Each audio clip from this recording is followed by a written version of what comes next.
आरो बे गायसनजेननायनिफ्रायनो बिजों बे बिजोंखौ फोथांना लाखिनो थाखाय हांखोनि सोमावसारनाया 1974 मायथाइयाव जुरिजेनदोंमोन। बेवहाबो माखासे जोंनि आगोमा बर' फिसाफोरा जिउ बावनो नांगौ जादोंमोन। प्राय 12 सुबुङा रमान हांखोनि थाखाय मुंख्लं जानो नांगौ जादोंमोन।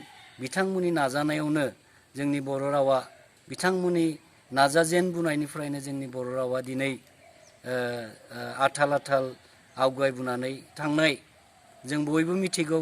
2003 मायथाइनि 10 फेब्रुवारि खालि जिथु बिटिएडि एकर्ड जादोंमोन बेवहा 80थि फारियाव हाबनानै जोंनि बर' रावाबो भारतनि मोनसे मानगोनां राव हिसाबै संबिजिर गनाय जाबाय।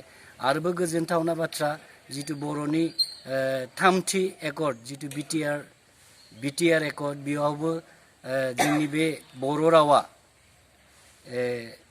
आसामनि लोगो सरकारि राव हिसाबैबो गनायथि मोनबाय।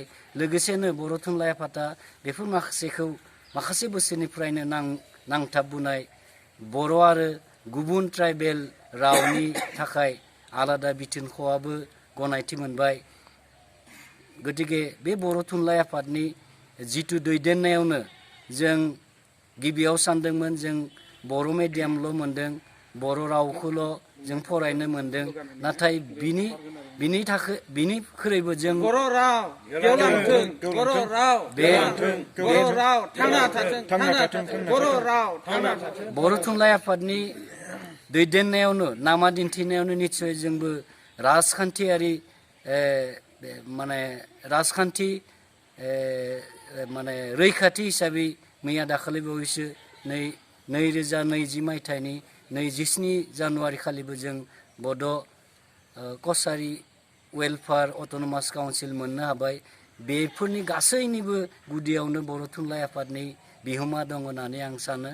गतिके आसा फारिदों जों जाहाथे दिनैनि बे सानखौ जों फैगौ बोसोरफोराव बयबो लैहोर लैहोर नुजाफैनानै गाजा गोमजायै फालिनो थाखाय बयखौबो खावलायनानै आंनि सुंद' बिबुंथिखौ बेखिनियावनो फोजोबबाय।